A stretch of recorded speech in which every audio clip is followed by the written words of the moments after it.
What's up, you filthy heretics? How you doing? Today we're going to be talking about some Warhammer 40K lore. And for those of you who want long, full, detailed lore, read a book or two!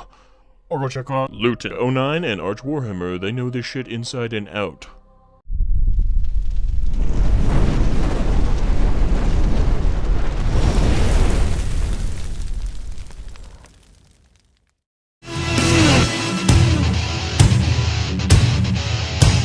Alright, so the exact origins of the Emperor are unknown, but the most popular and widely accepted theory is that a bunch of old dudes, who were the first Psykers of humanity, a Psyker being a cross between Professor Xavier and a Sith Lord, felt a disturbance in the Warp. The Warp being basically hell, filled with demons and chaos gods, which I will get into another time.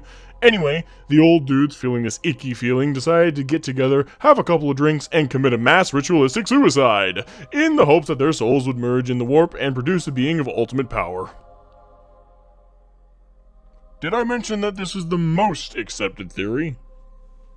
Anyway, somehow this worked and the Emperor of Man was born. And he just kinda chilled out for tens of thousands of years, popping in and out of history like men before the invention of the contraceptive. Then finally, after the golden age of humanity and the dark age of technology, guess what's going to be the topic of future videos? The Emperor finally thought to himself, why don't I stop doing shit? So he did, and thus began the Unification Wars. Just some quick background for context. Humanity spread across the stars using the Warp as a way to roadrunner their way through space, and some shit happened with the Eldar and a horny Chaos God which made that impossible, so humanity was crippled due to the lack of unity, and Earth became Fallout 3. Then the Emperor Frankensteined himself up an army of Hulk-like superhumans called the Thunder Warriors, and curb-stomped the rest of Terra, also known as Earth, into submission. After which he had his new soldiers, the Proto-Astartes, massacre the Thunder Warriors for the greater good.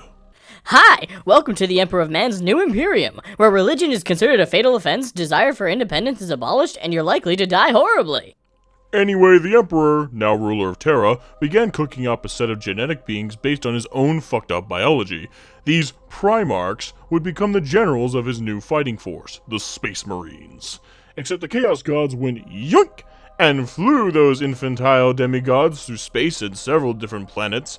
More on that in another video. Anyway, the Emperor still had their individual genetic codes, which he used to make their respective legions of Astartes or Space Marines if you prefer. And after becoming besties with the Adeptus Mechanicus of Mars, the Emperor began his literal Great Crusade to unify all of humanity under his imperial truth. Religion is bullshit, and humans rule. Anyway, the Emperor starts collecting his Primarch Pokemon, the first of which being Horus Lupercal.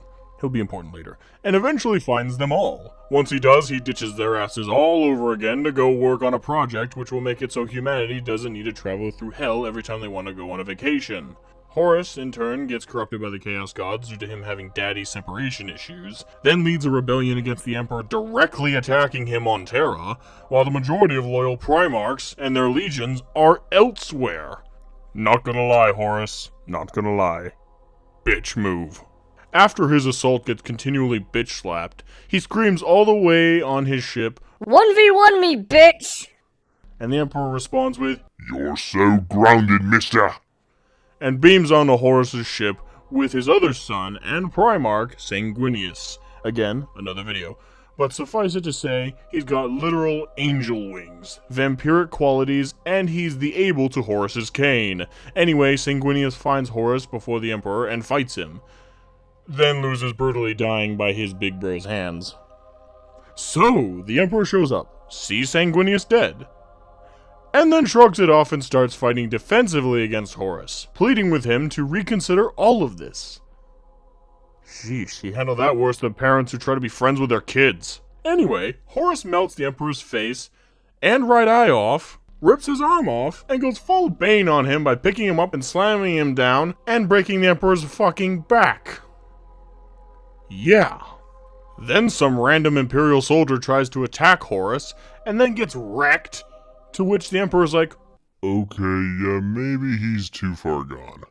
And then vaporizes him with his Psyker powers. Which he could do the whole time, apparently.